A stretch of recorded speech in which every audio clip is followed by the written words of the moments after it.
It's springtime, baby. The sun is out, the grass is green, the snow is gone, I'm in my prime, and I want to talk about Joe. So in my last video, we talked about Notes from Underground. I did an analysis on the text while kind of with the framework of my teenage self. So a little bit silly, a little bit funny, and I'm going to do something similar to that today. Instead of going through my own perspective, I'm going to be doing a comparative analysis between some of Dostoevsky's texts and music by my favorite artist, Joe Keery.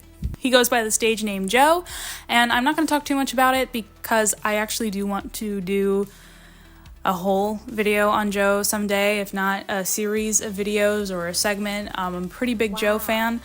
Like a really big Joe fan, and there's a lot that I can talk about, so I want to keep it kind of short and sweet today, mainly because I'm on a deadline.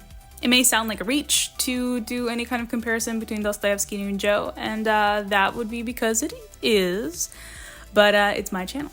When you're doing comparative analysis, it is amazing the connections that you'll draw between bodies of art or bodies of text that seem to have absolutely nothing to do with each other. But when you kind of start getting into that headspace of drawing comparisons and drawing connections, you cannot stop. Or at least I can't stop.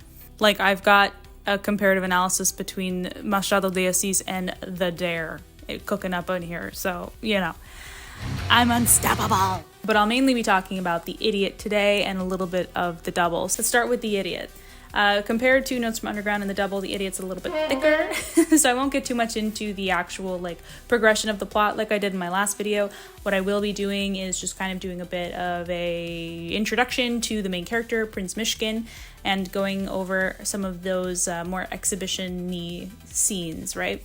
We open up on a train, so immediately we're in this transient space. Prince Mishkin, our main character, has just returned to Petersburg from Switzerland. He suffers from epilepsy and was in Switzerland at a mental institution, kind of getting good, if you will. On this train, we meet Rogozhin, who ends up becoming the antagonist. Where Prince Mishkin is kind of like sandy blonde and has blue eyes, Rogozhin has dark eyes and dark hair. They're both white. Let's just get that out of the way. It's Russia, obviously. But they're already kind of photo negatives of each other. So Dostoevsky here kind of uses appearance and color to differentiate between, good and bad, right? Prince Mishkin is very much a sunspot. He is this very positive and optimistic character, which is what makes him the titular idiot. His idiocracy, his foolishness comes from a place of being empathetic and being kind in a Petersburg that Dostoevsky has painted as being cold and cruel. This is likely an extent of his post-incarceration perceptions of Petersburg, possibly even pre-incarceration. I honestly could probably do a ton more research on Dostoevsky and his entire relationship with Petersburg based on his incarceration and his, progressiveness, his activism, the little bits of it that he did. But I am merely just a scholar, passing my way through as much Dostoevsky as I can get my hands on before moving on to the next subject that I end up studying. Because of this oddness, this strangeness that Prince Mishkin is so different, even, as a citizen of Petersburg, he has grown up there, so he is from this area, he's a native, he's still an outsider, and he's different, and in a way, he's brought the exile with him. He is the exile as he's othered in his own space. Because of this, though, he's oddly endeared himself to everybody who meets him, pretty much. He is so genuine, and you could look right through him and see everything that he's presenting. Nothing is a farce, nothing is a mask. And as a result of that, everybody wants him around. By the end of his first day back in Petersburg, he is clothed, fed, and employed. It's getting dark. I gotta make this quick. So he's able to have an audience with the general, and the general ultimately finds him quite charming, enough at least to seek an audience further with his wife and his 3 daughters, one of whom, Aglaya, ends up becoming one of the main love interests in the story. During this meeting with the general's daughters, he tells 2 stories to kind of introduce himself not only to the women, but to us, the reader. He tells a story about witnessing an execution in France, and he tells a story about kind of changing an entire village's mind on the town fool, the town idiot, a young lady named Maria. She ultimately died too, so like super vibey. These two scenes are so important for establishing who Mishkin is and establishing him as like this Christ-like character who enters a space and kind of changes it ultimately for the good, or at least tries to change it for the good, and ends up exposing the nature of the people around him as well. So in the first story that he tells, the execution, he tells the girls about locking eyes with this man right before the blade drops. And in that time, he was able to imagine what that day must have been like, waking up, day in the life of a guy about to be executed. He imagines what it must have been like waking up knowing you were going to die by the end of that day, what he would have had for breakfast, would he have even been able to eat it? Was the execution possibly scheduled for later in the day and then they had to move it up a little bit? What was that like? Just the dread, this like lead ball just dropping you to the ground. He imagines what it would have been like, the transportation from where the man woke up to the guillotine in the middle of this town square. Again, like we have like that transition, that transient space, that movement between life and death, right? Granted, Mishkin doesn't know anything about this man. He doesn't know what his day was like. He could have been waking up happy-go-lucky for all we know. He's inserting himself into this man's consciousness to retell it at a later time. And this ultimately just kind of tells us more about Mishkin than it does about whoever this convicted man was. It tells us that Mishkin is empathetic and that he truly cares to put himself in the position of others. And in the next story, he's able to actually prove that, again, through what he says that he did. Mishkin is nothing like the underground man, obviously. We can absolutely take what he says with a grain of salt because we were not there.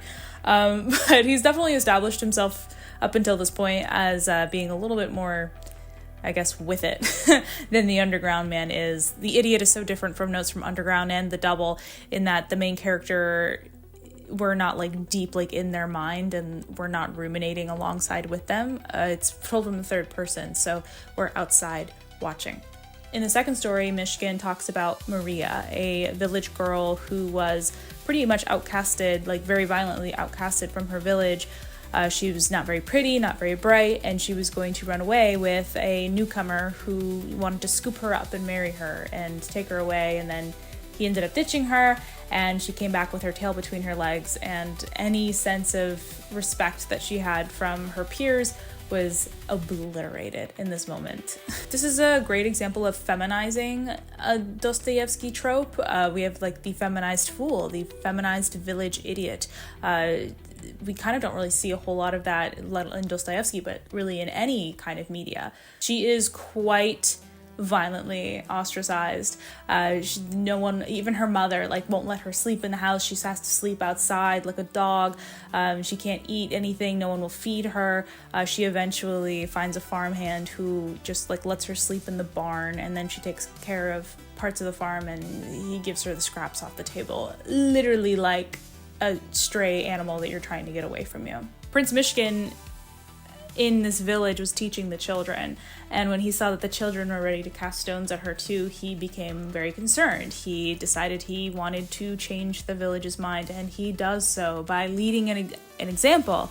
He's kind to her, he is, almost romantic with her. He does kiss her and say that he loves her, and he admits to the women that he didn't really feel romantic love, but he felt a very different kind of like care and admiration. It's a very Christ-like love.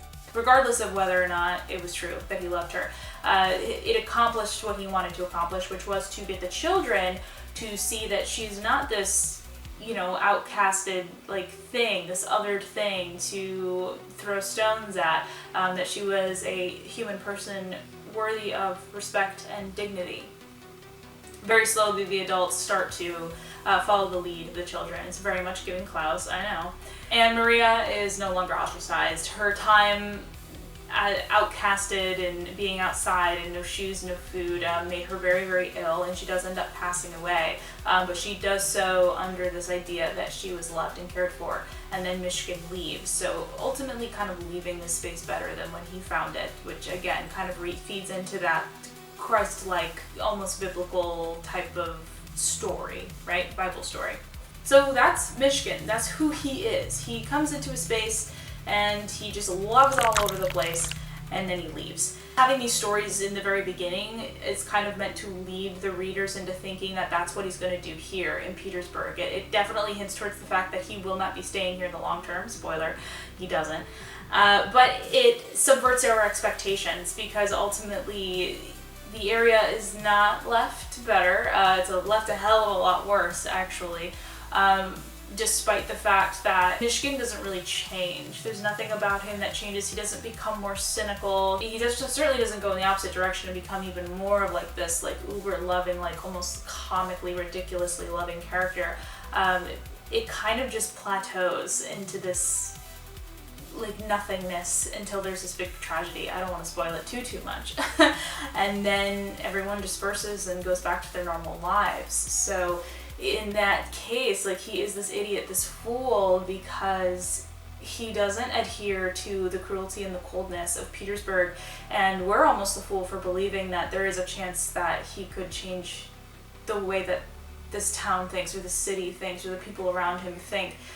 So there are a lot of layers of kind of like idiotification of, you know, the reader. Joe has a song called Fool on his second album, Decide. And the entirety of Decide is kind of written from his own underground. Joe Keery has gone on record to say that he wrote this album and did a lot of the production and the music digitally on a computer. There's a lot of sentiment of like lockdown and being alone and being you know, kind of confused and not really knowing where you are, and perhaps taking this as an opportunity for change. Change is one of the singles on the album. Whereas his most recent album that just dropped last month, by the way, The Crux, yeah, I pre-ordered it, seems to be an epilogue to that. This is all stuff that I will talk about eventually, because when it comes to Joe, I couldn't go on and on and on and on. If you know, you know.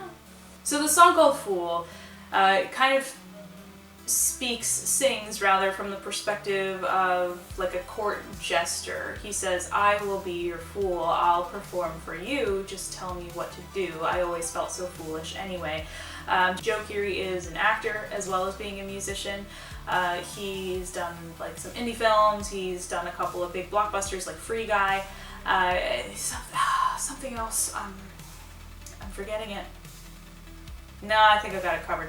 Anyway, now obviously the lifestyle that comes alongside being on this super fandom cult hit blockbuster show that is Stranger Things is going to come with a lot of, you know, confusing feelings, especially if like the idea of fame doesn't really appeal to you, if the idea of just a bunch of people like executives like coming from higher up, you know, say, oh, we love you, we're gonna make you a star, baby, and then, you know, really just feeling like probably like you're getting used, and then as a result you have these hordes of fans who think that they know you and that they love you and they adore you, and you feel like you can't be you and you have to perform and be this little fool. So in this metaphor, like, we have like the townspeople, you know, like who would attend some king's dinner or whatever, and that would be like the fans, and then like the king would be the like executives and the higher ups who just kind of puppet him around and just make him this little fool.